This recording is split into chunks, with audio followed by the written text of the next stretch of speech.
स्वभावतः है, अगर कोई जाट है और हिंदू है और जैसे जैसे उसकी उम्र बढ़ेगी उसके अंदर स्वाभाविक तौर पर जाटवाद जो है वो बढ़ना शुरू हो जाएगा। फर्ज करें कोई चमार है और वो हिंदू है, और जो जो उसकी उम्र बढ़ेगी उसके अंदर चमारवाद बढ़ना शुरू हो जाएगा।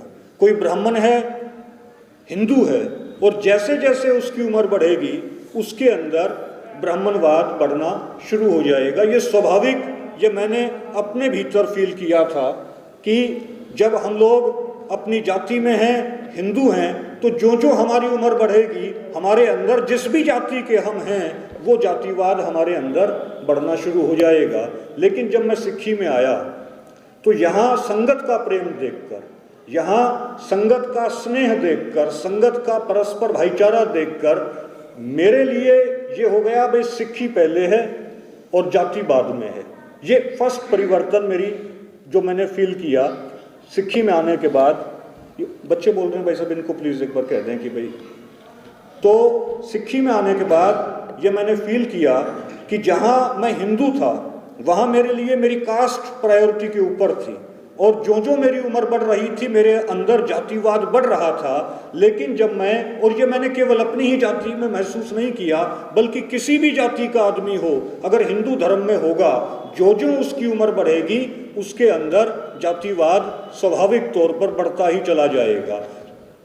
लेकिन जब मैं सिक्खी में आया तो यहाँ संगत का आपसी प्रेम देखकर और जो मॉडल गुरुओं ने स्थापित किया कि फर्ज करें कितना ही अमीर आदमी क्यों ना हो वो जोड़ों की सेवा कर रहा है, ये मॉडल कोई तैयार नहीं कर पाया। दुनिया का कोई भी धर्म, फर्ज करें कोई ये कहे कि बुद्धिज्म जो है वो कास्ट को ख़त्म करने के लिए है, मैं विरोध नहीं कर रहा, लेकिन ऐसा मॉडल तो बुद्धिज्म भी पैदा नहीं कर पाया कि आप जो है अपने शूज़ उतार दें, जूते उतार दें, जोड़े उतार दें और अमीर से अमीर आदमी उन जूतों की सेवा करके आपको वापस हाथ जोड़ के दे रहा हो।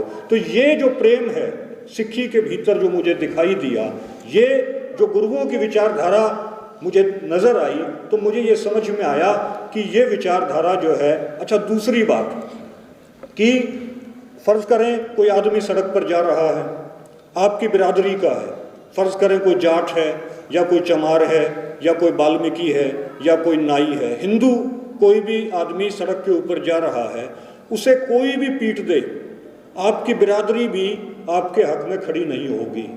ये मेरा अपना तजर्बा है, क्योंकि जब मैं जाट रिजर्वेशन में 3 साल 9 महीने जेल में रहा तो मंच से मैं बता रहा हूँ, रिकॉर्डिंग मेरी चल रही है कि एक भी खाप का चौधरी जो है वो हमसे मिलने के लिए जेल में नहीं आया, एक भी सिंगल खाप का चौधरी।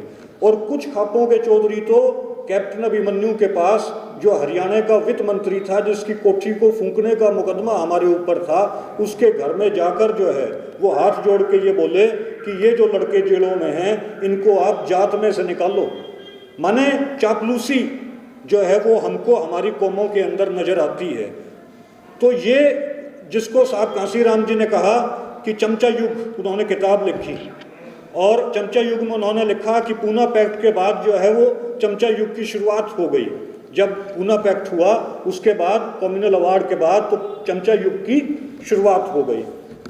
तो इस वजह से जहाँ सड़क के ऊपर कोई आदमी जाए उसको कोई भी पीट दे, अगर आप जाट हैं तो एक भी जाट आपके समर्थन में नहीं आएगा, आप वाल्मीकि हैं कोई नहीं आपके समर्थन में आएगा। लेकिन फ़र्ज़ करें, सॉरी टू से, अगर कोई सिख है और सिख के साथ कोई इस तरीके से बदतमीजी करता है तो मैं ये मानता हूँ कि पूरी दुनिया का सिख जो है वो पक्ष में आके खड़ा हो जाएगा। दिल्ली के अंदर एक ऑटो रिक्शा वाला था, उसको पुलिस ने पीटा तो पूरे दिल्ली का जो सिख है वो वहाँ जाकर जो है वो पुलिस स्टेशन में जाके उन्होंने पुलिस वालों की रेल बना दी थी। तो जिस वजह से इस कम्युनिटी के अंदर हमें सामाजिक सुरक्षा भी है, इसके अंदर संगत का प्रेम भी है, गुरुओं की विचारधारा भी है। तो जब मैं सिक्खी में आया तो मेरे लिए ये जो व्यवस्था थी गुरुओं की, ये व्यवस्था मेरे लिए प्रधान हो गई और मेरे लिए जो कास्ट है वो मेरे लिए सेकेंडरी हो गई, गोल नहीं हुई। मतलब पूरे तरीके से कास्ट जो है वो मेरे लिए शून्य नहीं हुई, वो भाव फिर भी कहीं ना कहीं दिमाग में रहा। लेकिन इतना परिवर्तन जरूर आया कि भाई पहले हम सिख हैं और बाद में हम जाट हैं। उसके बाद और समय गुजरा तो फिर मुझे पर्सनल एक्सपीरियंस से ये अनुभव में आया, ये मेरा अनुभव जन्य सत्य मेरे सामने जो है वो प्रकाशित हुआ, उद्घाटित हुआ कि भाई नहीं, ये जो जात पात है ये तो एक बीमारी है, ये एक सामाजिक बीमारी है। केवल और केवल सिक्खी है, केवल और केवल मानवता है, केवल और केवल गुरुओं की सोच है, इसके अलावा कुछ नहीं है। तो जब तक हमारे भीतर ये भावना नहीं आएगी कि जात पात जो है वो एक बीमारी है, तब तक हम लोग सर्व समाज की जन जागृति हम लोग उस दिशा में नहीं बढ़ सकते। अदरवाइज तो पूरा समाज इसी द्वंद्व में रहेगा कि मैं ऊंचा हूँ, वो नीचा है, एक्सेट्रा एक्सेट्रा। और ये बात तब तक समझ में नहीं आएगी जब तक हम लोग सिक्खी के रास्ते पे चलना शुरू नहीं कर देंगे। अदरवाइज नहीं आएंगी चीज़ें, बाहर से खड़े होकर जो है ये चीज़ें समझ में नहीं आएंगी। क्यों नहीं आएंगी? क्योंकि हिंदुइज्म का मैस्मरिज्म, हिंदुइज्म का सम्मोहन इतना ज़्यादा है कि हम लोग उस सम्मोहन को तोड़ ही नहीं सकते। उस सम्मोहन को हम लोग व्यक्तिगत तौर पर कितना ही चिंतन मनन कर लें, कितना ही अपने गहराई में डूब लें, जब तक हमें संगत का साथ नहीं मिलेगा, जब तक हमें इस विचारधारा के लोग हमारे साथ नहीं जुड़ेंगे, जब तक हमारी सत्संगति नहीं बनेगी, तब तक हम लोग उस जातिवादी विचारधारा को छोड़ ही नहीं सकते। कोई आदमी ये सोचे कि मैं अकेला जो है चिंतन मनन करके, बहुत विद्वता के साथ जो है अध्ययन करके और मैं इस जात पात से ऊपर उठ जाऊंगा, वो नहीं उठ पाएगा, वो बेईमानी करेगा। कहीं ना कहीं उसके भीतर ये विचार जात पात का रहेगा। ये कीड़े जो हैं ये प्लास्टिक के हैं, ये इतनी आसानी से मरेंगे नहीं, और ना ये मरेंगे ये तब तक जब तक हम लोग सत्संगति ना कर लें। और सत्संगति, संगत का जो रास्ता है वो गुरु साहिबान ने हमें दिखाया है, गुरु नानक देव जी ने दिखाया है। दूसरी बात कि आदमी जो है उसका दिमाग, चाहे मेरा दिमाग हो, चाहे आपका दिमाग हो, चाहे आइंस्टीन का दिमाग हो, चाहे जो है गुरु नानक देव जी का दिमाग हो, ये जो फिजिकल जो हमारा दिमाग है ये सभी का एक जैसा है। सभी के दिमाग का वजन एक जैसा है, उसमें कोई फर्क नहीं है। आंखें हमारी भी 6/6 हैं, आंखें आइंस्टीन की भी 6/6 हैं, आंखें और किसी की भी 6/6 हैं। चश्मे लग गए कोई बात नहीं, लेकिन हाथ जो है 10 उंगलियां हमारी हैं, 10 उंगलियां गुरु नानक देव जी की थी, 10 उंगलियां जो है आइंस्टीन की हैं, 10 उंगलियां डॉक्टर बाबा साहब अम्बेडकर साहब की थी, 10 उंगलियां सर छोटू राम जी की थी। मास के स्तर पर, हार्डवेयर के स्तर के ऊपर जो है आदमी आदमी में कोई फर्क नहीं है। आदमी आदमी में दिमाग के हार्डवेयर के स्तर के ऊपर कोई फर्क नहीं है, फर्क पड़ता है सॉफ्टवेयर से।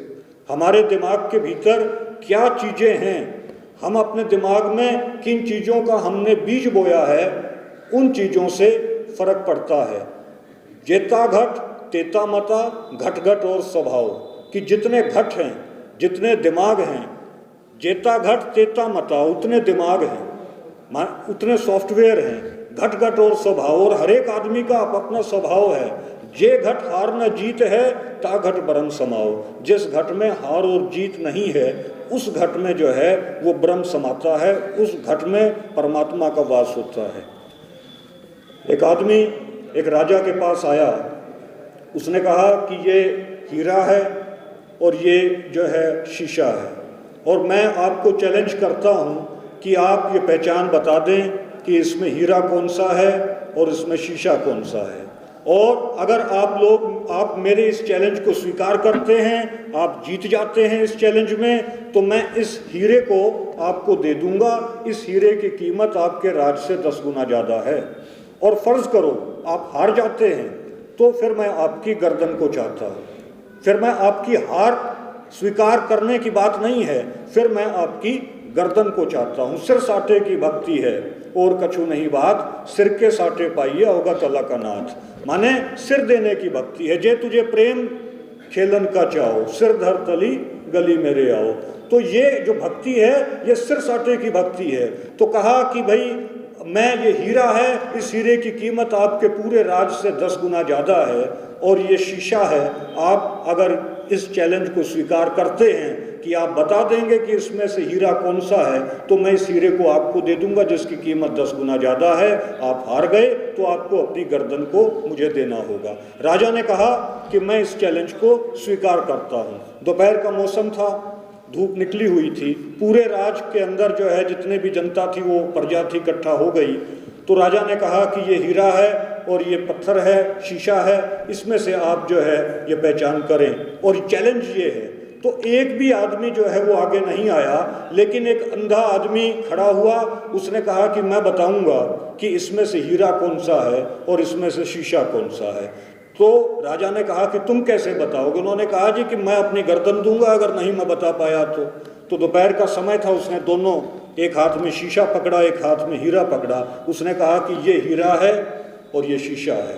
तो राजा ने कहा कि बताया तो तुमने सही। उस आदमी ने कहा कि बताया तो तुमने सही, लेकिन तुम सही बता किस वजह से पाए कि ये हीरा है ये शीशा है? तो उसने कहा कि महाराज ये हीरा जो है ये गर्म नहीं होता और शीशा गर्म हो जाता है, और ये शीशा जो है ये धूप के प्रभावों की वजह से गर्म हो गया था, और हीरा कभी गर्म नहीं होता। तो जो गर्म नहीं होता वो क्या है?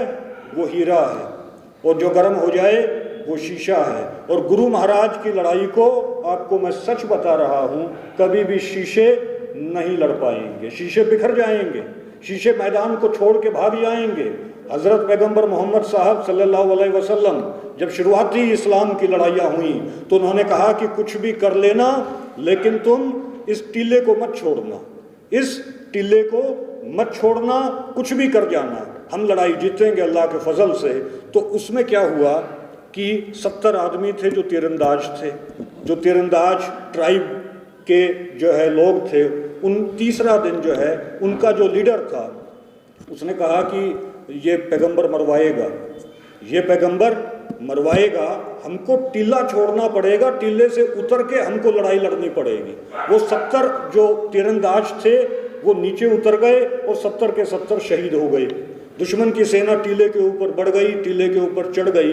हज़रत पैगंबर मोहम्मद साहब सल्लल्लाहु अलैहि वसल्लम को उन्होंने एक चेन मारी, उनके 2 दांत शहीद हुए। क्या हुए? उनके 2 दांत शहीद हुए। उन्होंने कहा कि या खुदा या अल्लाह कर मदद। तो उस समय अल्लाह की मदद आई, और अल्लाह की मदद जब आई, क्योंकि हम लोग जब सच्चे मन से लड़ाइयाँ लड़ते हैं तो चमत्कार घटित होता है, तब जो है प्रकृति हमारी मदद करती है, जब जो है शक्तियाँ हमारी मदद करती हैं, जब परमात्मा अकाल पुरख हमारी मदद करता है। तो वहाँ उन्होंने कहा कि भाई या खुदा कर मदद, और जंगजू फरिश्ते आए और वो उस लड़ाई को जीते। तो जो समाज था उसके अंदर एक बात फैली, उसके अंदर क्या बात फैली कि भाई हम कहा करते थे ना कि पैगंबर मरवाएगा, और पैगंबर ने 70 आदमी मरवा दिए। तो उन्होंने कहा कि भाई मरना तो तुमको वैसे भी था, चाहे तुम किले के अंदर बंद भी हो जाओगे, मौत तो तुम्हारी वहाँ भी आएगी, लेकिन बात यह है कि टीला छोड़ना जो है वो बड़ी खतरनाक बात है। टीला नहीं छोड़ना, शहीद तो हो गए कोई बात नहीं, लेकिन टीला छोड़ के शहीद हुए, टीला नहीं छोड़ना। उसके बाद उनकी सेना में आदमी हो गए 3000 और दुश्मन की सेना में थे 300। तो उन्होंने कहा जी इस जंग को हम लोग आसानी से जीत जाएंगे। उन्होंने कहा कि आसानी से कैसे जीत जाओगे? उन्होंने कहा कि हमारे पास तो 3000 फौजी हैं और दुश्मन के पास 300 फौजी हैं। तो पैगंबर साहब ने कहा कि नहीं, घमंड ना करना, जानबूझ के उस लड़ाई को हरवा दिया कि कहीं मेरी फौज के अंदर जो है वो हऊ में अहंकार पैदा ना हो जाए।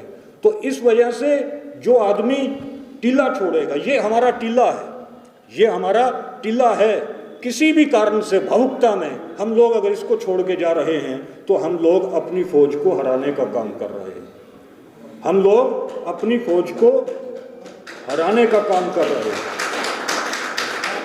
जो हमारी ड्यूटी कैडर में लगा दी गई वो ड्यूटी का हमें पालन करना है। और इस वजह से बनिस्बत भाई साहब ने कहा कि भाई खालिस्तान नहीं बनना चाहिए कि खालिस्तान बनना चाहिए, लेकिन इसमें हम लोग भावुक अगर हो जाते हैं, अगर हम लोग भावुक हो जाते हैं तो फिर हम क्या बना पाएंगे? फिर हम लोग टीला छोड़ के चले जाते हैं, गर्म हो जाएंगे। तो गर्म होने वाला आदमी, हीरा जो होगा वो कभी गर्म नहीं होता, मुझे माफ़ करना। लड़ाई जो है वो गुरुओं ने हमें हीरा बनाया था। गुरुओं की जो सोच थी वो हलीमी राज की सोच थी। हलीमी का क्या मतलब है? हलीमी का मतलब ये नहीं है कि हम लोग गुस्से में आके काम करें।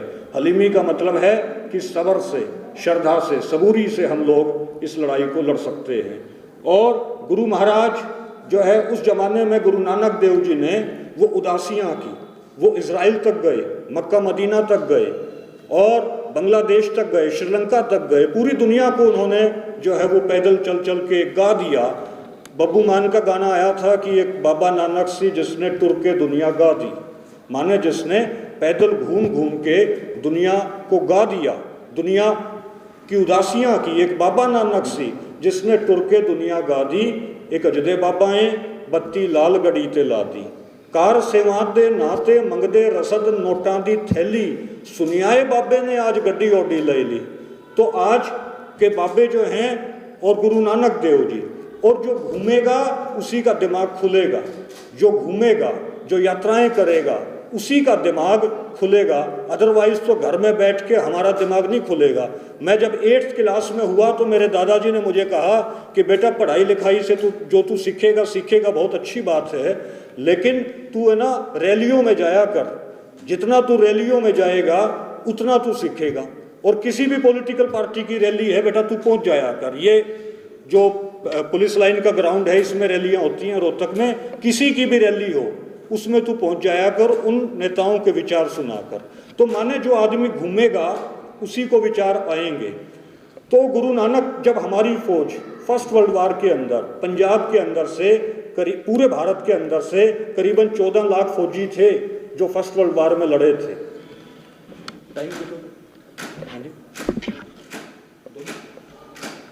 फाइन। तो पूरे पंजाब के अंदर, चलो मैं इसको कंक्लूड करता हूँ दूसरी बात पे आके। मैंने मेरे नाना जी से ये पूछा कि नाना जी, आप भगत सिंह से उम्र में बड़े थे तो आप फ्रीडम मूवमेंट में क्यों नहीं आई? माने मेरे नाना जी का जो जन्म था वो भगत सिंह से पहले का था। तो मेरे नाना जी ने कहा कि भाई देखो, घर का ब्योंत नहीं था, घर में मतलब कि माली हालत जो थी वो घर की वो कमज़ोर थी, जिस वजह से मैं फ्रीडम मूवमेंट में नहीं आ पाया, जिस वजह से मैं अपने घर को संभालता या मैं अपने देश को संभालता। तो मेरी जो माली हालत थी, मेरी जो घर की हालत थी वो कमज़ोर थी और परिवार की जिम्मेदारी ज़्यादा थी, तो जिस वजह से मैं फ्रीडम मूवमेंट में नहीं आया। तो आदमी की जो माली हालत है ना, आदमी की जो पारिवारिक स्थिति है, अमीरी की गरीबी की, वो आदमी को मोटिवेट करती है। तो जो भाई ने बात कही कि यहाँ अगर पानी ही सूख गया तो फिर हम लोग लड़ाई लड़ते रहेंगे, फिर लड़ लेंगे जो खालिस्तान की लड़ाई कि हिंदुस्तान की लड़ाई की कौन सी लड़ाई। अगर पानी ही सूख गया मान लो, तो क्योंकि गुरु नानक देव जी ने पानी का बड़ा महत्व बताया है ना, पानी को गुरु बताया है भाई साहब। हाँ, पानी गुरु, जल, हाँ जी, पवन गुरु पानी पिता। तो पानी को तो मतलब पिता बताया है, और पानी छूट गया मान लो हमसे, हमारा पिता ही छूट गया। देखिए, किसी आदमी की पहचान करनी हो तो ये जरूरी है कि उसका अपने पिता के प्रति कैसा नजरिया है। अगर किसी भी आदमी को हम लोगों को पहचान करनी हो कि आदमी अच्छा है या बुरा है, फर्ज करो किसी आदमी को कुछ पैसा उधार देना हो, तो हम लोग ये देख लें कि भाई इसका अपने पिता के प्रति कैसा रवैया है। अगर उस आदमी का अपने पिता के प्रति रवैया ठीक नहीं है तो उस आदमी को कभी भूल के भी पैसे मत देना उधार। या कोई आदमी नशेड़ी हो, किसी भी तरीके का शरीर में ऐब हो, उसको भी पैसे मत देना। तो गुरु नानक देव जी कहते हैं कि पानी पिता। तो पानी ही फर्ज करो सूख गया तो हमारे सिर के ऊपर से तो हमारे पिता का साया उठ गया ना, पिता का ही साया उठ गया। अफ्रीका के अंदर एक कहावत है कि जब भी चलो तो ये सोच कर चलो कि तुम्हारे पीछे तुम्हारे 3000 पूर्वज लठ लेके तुम्हारे पीछे खड़े हैं। जब भी चलो तो तुम्हारे अंदर कॉन्फिडेंस आएगा, जब भी चलो तो ऐसे चलो। अफ्रीका के अंदर ये कहावत है कि तुम्हारे पीछे तुम्हारे 3000 पूर्वज खड़े हैं। और पूर्वजों के पीछे कौन खड़ा है? पुरखों के पीछे कौन खड़ा है? अकाल पुरख खड़ा है। पुरखों के पीछे कौन है? किसकी शक्ति है? अकाल पुरख की शक्ति है। जहाँ से उठाकर गुरु नानक देव जी ने हमें राम से उठाकर और अकाल पुरख तक पहुँचा दिया, वो एक बहुत भारी मोटिवेशन थी, वो एक बहुत भारी ताकत थी, जिस ताकत की वजह से हम लोग आगे बढ़े। तो इस वजह से पानी को लाना जरूरी है। यहाँ पर इस पानी को लाने की लड़ाई लड़े, ये बहुत बुनियादी मुद्दा है, गुरु नानक देव जी की सीख के अनुसार है। तो यही मुझे कहना था कि हम लोग भारतीय समाज को समझें और सहजता के साथ इस लड़ाई को लड़ें। गर्म नहीं होना हमको, हलीमी लड़ाई है जो है, और इस लड़ाई में निश्चित तौर पर हम लोग कामयाब होंगे। गुरु नानक देव जी से लड़ाई शुरू हुई थी और फिर गुरु गोविंद सिंह जी महाराज तक जो है 10 पीढ़ी लग गई थी, और उसके बाद तब जाके महाराजा रंजीत सिंह का राज कायम हुआ था। हम लोग सोचते हैं कि एक ही दिन में हम लोग कुछ कर लेंगे, नहीं। आरएसएस भी 1925 में बनी और आज जो है 100 साल के बाद उनके हाथ में राज आया। तो इस वजह से हम लोग तपस्या करेंगे, चलेंगे धीरे धीरे, तो इस लड़ाई को जीतेंगे। आज आप लोगों ने मुझे समय दिया, आप लोगों सब भाइयों के साथ विचार साझा हुए, कोई मुंह से कोई गलत बात निकली हो उसके लिए भी मैं क्षमा प्रार्थी हूँ। वाहे गुरु जी का खालसा, वाहे गुरु जी की फतेह।